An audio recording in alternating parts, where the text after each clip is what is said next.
I'm going to show you a very exciting and instructive game played in the finals of the Champions Chess Tour 2024, taking place this week in Oslo. It's the game between two absolute superstars. Magnus Carlsen with the white pieces against Jan Nepomniachtchi. And the two, they know each other very well. They have played thousands of games against each other. Even at some point Jan has worked with Magnus during one of the World Chess Championship matches. Later they played a World Chess Championship match against each other, so they know each other inside out, and therefore the game is extra special. Well, in this final of this Champions Chess Tour, it's the group stage. They play a mini match against each other, and well, Magnus is playing with the white pieces. So let's have a look what is happening in this game. And if you haven't subscribed yet to the channel, you know what to do. Please help the channel to grow. Really appreciate all your support, guys. And I'm gonna bring you all the daily action from this event. So here we go. Magnus opens the game with the move 1e4. Jan goes for the move e5. Nowadays, since he has been playing in this World Chess Championship cycle, he's playing with the black pieces more solid. He's playing the move e5, so that after knight f3, he's going for the move knight f6, the better of defense. It's a system trying to kill white's opening advantage. Knight takes e5, d6, knight f3, knight takes e4. All very well-known theory, and Magnus tried here the move knight c3, so that after knight takes c3, d takes c3, there is this imbalance in the structure. All the central pawns have gone now, so that white has possibilities to develop both its bishops to interesting squares. Bishop e7 played, and here Magnus goes for the move bishop to f4, knight d7, queen d2. And after castling kingside, white goes into the other direction. So we have a position with opposite castled kings. And that means we are going to see some very spectacular game with probably both sides trying to play for some sort of an attack. Now the knight comes out to c5. And white plays the move h4. Typical idea in these positions to prepare ideas based on knight g5. And the pawn is supporting the g5 square, but also later on the h-pawn can come forward itself. Rook e8, bishop c4, and well, here is the move bishop e6 on the board. Personally, whenever I see such an early move like h4, I think it does make sense to put a bishop on g4 to pin the knight on f3, making it harder for white to move forward with his own pieces. But okay, it's a blitz game, and time control is 10 minutes plus 2 seconds increment. I mean, both players are not playing with 100% accuracy. They make some small mistakes, and even here, I'm not sure the move played by Nepo it's a real mistake. Bishop e6 feels like a very natural move to trade off one of white's best pieces. I mean, in general, black is aiming for ways to simplify the game, and trading of minor pieces is one typical strategy to accomplish that. So bishop takes e6, knight takes e6 played. Here the knight is intending to take the bishop on f4, so the bishop goes back to e3. And well, looking at the position, I would say that white is just a little bit better because of more space. The black pieces are obstructing each other on the e file. There's a sort of cluster which makes it harder for black to initiate further simplifications. But the move c6 does make sense, trying to prepare the move d6, d5, grabbing more space in the center, which explains Magnus's move c4. With this move, he's controlling the d5 square one more time. He did it already with queen and rook. Now the pawn is guarding that square. By the way, now also a move like queen a5, which is an additional idea of the move c6, is not possible because the white queen is covering that square. And interestingly, if we go back to the year 2007 at the World Blitz Championships in Moscow, Magnus had this very exact position against former world champion Anatoly Karpov. Karpov played in that game the move a6 with ideas to prepare a queenside attack with the move b5. I mean, Karpov got a pretty nice position out of the opening. Not sure if Jan could remember this game. Even top players like Magnus himself, it could be that he just forgot he had this exact position against Karpov. Could also be that he just prepared it specifically for this game. Anyway, Nepomniachtchi played here the move bishop f8 to clear the e file so that the rook is able to do some work there. The bishop is working from distance, guarding both pawns on d6 and g7. Now white continues with h5, and here Nepo continues with the plan of Karpov by playing the move a6 here himself. Now this is always a questionable decision whether you should allow the march of the h-pawn or not. Black may have considered playing h6 himself, but when there is a pawn on h6, there's always g4, g5, and well, the pawn on h6 can be used to open up that file. Anyway, now it's white to strike first with the move h6, intending to open up the h file for the rook, therefore g6 played, and here the queen comes to c3. And you can see that white is looking for mating ideas on the g7 square. Now there are still two defenders, the bishop and the knight, so mate is not very close, but it's still kind of annoying for black how to deal with its cramped position, and in particular with the pawn on h6. Now queen e7 was played. Magnus centralized his rook because the h file is not going to be opened. He decided to move the rook from h1 to e1. And I think this is an important moment, because when looking at a position, I would have expected black to go here for the plan with b7, b5, trying to look for counterplay, because the king side is pretty much under control. Now Nepo, he has a completely different style. Remember, he is a very talented, dynamical player. He used to play the Najdorf, the Grunfeld. Nowadays he's at the top, he's playing more solid chess, and his decision to play f5 is very understandable. But such a pawn move is really weakening. You cannot take back that pawn, and in general I understand that, well, the queen is guarding the 7th rank, but in general you prefer to have the pawn on f7 so that your king is more safe. But it's a very aggressive move, as after king b1 he placed his own queen on f7. And the idea is to play the move f4 to attack the bishop, disconnecting the bishop from protecting the pawn on h6. Now, Magnus, of course, understands the idea, voluntarily retreats the bishop to c1. And with a bit of imagination, you can even see that white is about to go b3, bishop b2, and deliver a checkmate on the long diagonal. So nice multi-purpose move, but it's black's turn first. Here the move f4 was played. And you can see that there are ideas to take the pawn on h6. Now, Magnus felt like he didn't want to give up the pawn. I mean, machine says you can go for crazy ideas with a move like b4, preparing bishop b2. And in case you take on h6, well, there's rook takes d6. And okay, apparently white is better, but to me, a move like b4 also seems to be quite weakening. Anyway, rook h1 played to preserve that pawn on h6, bishop e7. Magnus goes back with the rook to e1, and well, he's offering this kind of repetition, like bishop f8 was indeed played by Nepo. Of course, playing against world's #1 does make sense to initiate a repetition of moves, but Magnus had a different plan, as after repetition the position once, he played here the move g4, and that's an idea I quite like from a practical perspective. Like, you would like to put a pawn on g5 so that the pawn on h6 will be defended, and if you have time here to carry out the plan of bringing the bishop to the long diagonal, things look very dangerous for black.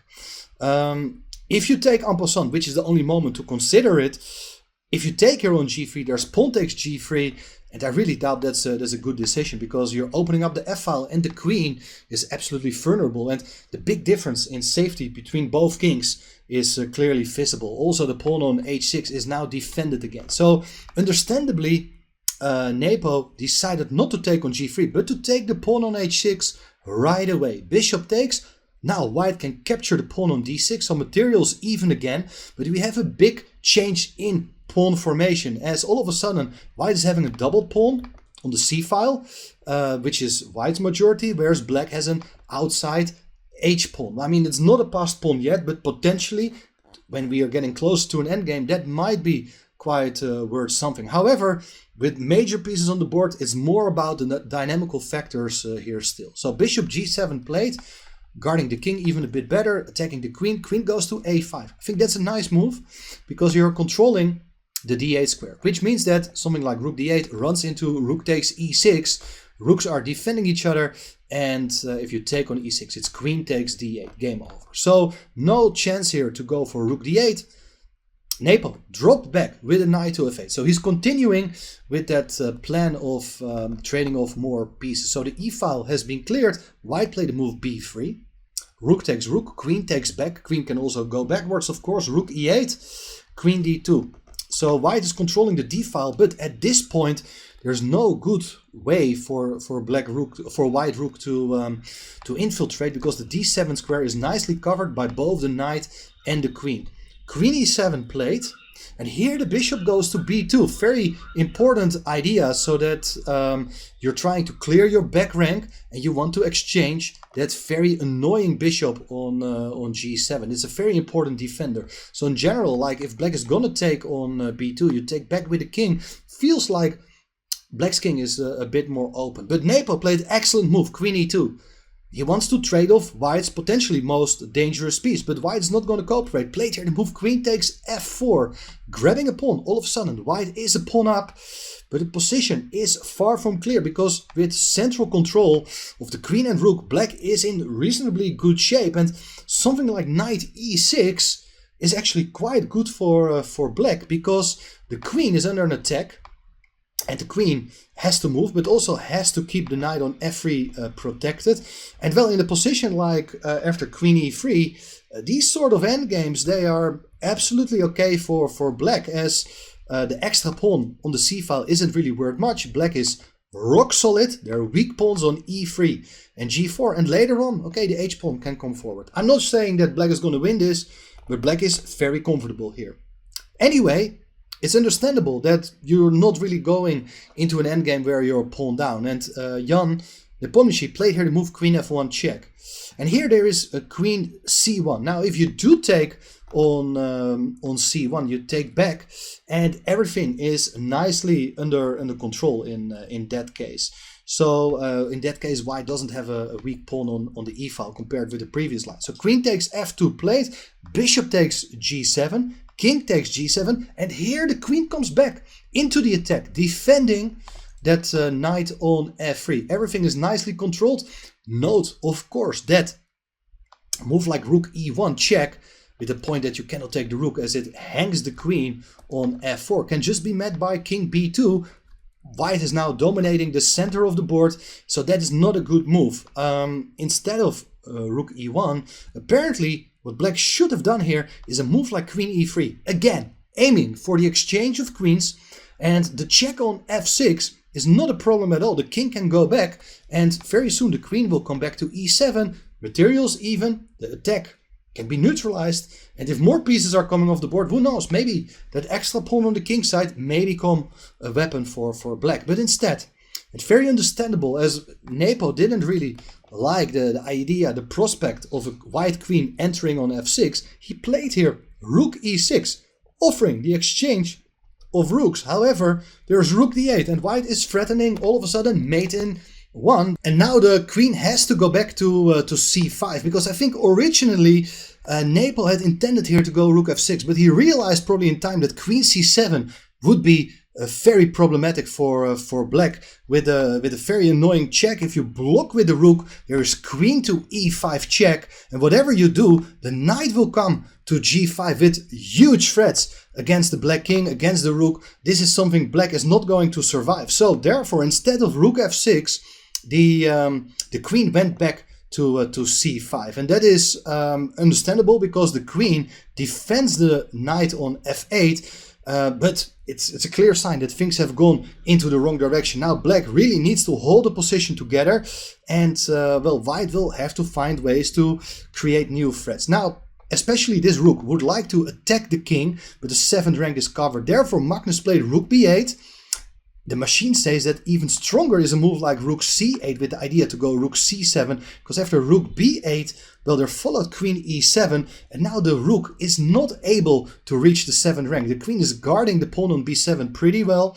White played here the move g5, excellent move to take away the f6 square from any of black's pieces. Black played here c5, so that the knight cannot come to the d4 square to attack the rook, but also the queen would have loved to come to d4. White played now very instructive move, guys. This is something which is very difficult because you have to switch your mind. Like, on the one hand, you're looking for opportunities to play for an attack, to create new threats, but at the same time, you also gotta take care of your own king. Magnus played here excellent move, a4. I really love it because whenever there's a check, you have two options. Like, you can go to b2 or a2, and these pawns are protecting your own king very well. And maybe later, when we are getting closer to a potential endgame, the pawn is not badly placed on a4. Imagine it will be a race. You win the pawn on b7, the pawn on a6. Then the a-pawn is doing a great job, better on the fourth rank than on the second rank.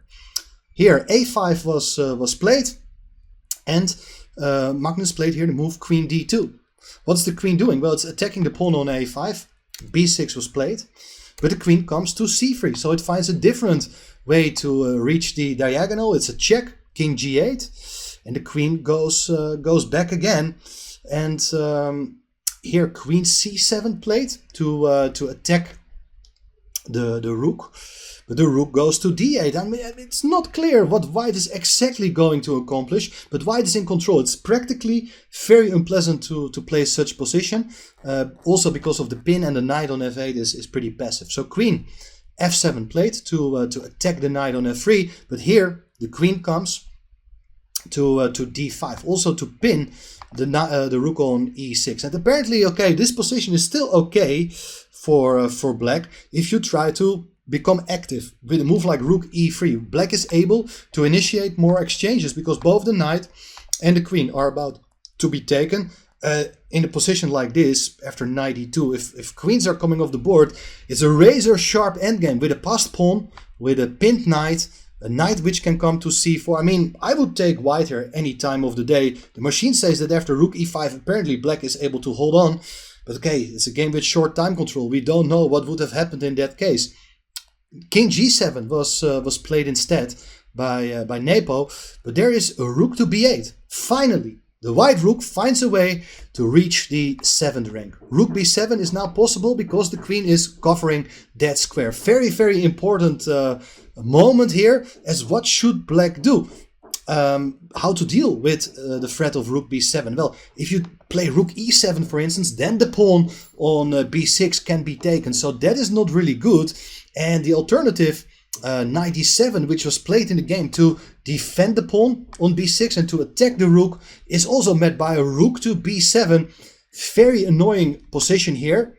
How to deal with the threat of rook takes e7, only move is rook e7, and now excellent move, queen d6, and black is completely paralyzed here. You cannot move the knight because there is rook takes e7. If you move the rook somewhere, then the knight will be hanging. Also, if you take with the queen on f3, of course, the rook will be hanging. So black's pieces are totally stuck. And if you would play a random move, let's say like h6, to get rid of that annoying pawn on g5, then the huge blow here is knight e5 with an attack on the knight against the queen.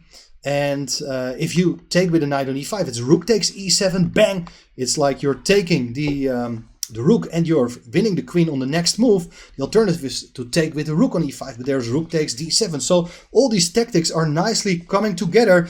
Instead, after queen d6, the position is really, really bad, if not just completely lost for Nepo. He played her king f8 to overprotect the rook on e7, but it runs into rook takes d7. The rook on e7 is pinned, and therefore it is game over. White won the game. Very impressive game by Magnus Carlsen against his former challenger for the World Chess Championship title back in 2021. Very important victory for Magnus. I hope you enjoyed this game, learned something from it, and I hope to see you very soon again. And if you haven't subscribed yet, you know your task here, guys. Let's help to grow the channel. Thanks for that, and I will see you very soon again. Bye bye.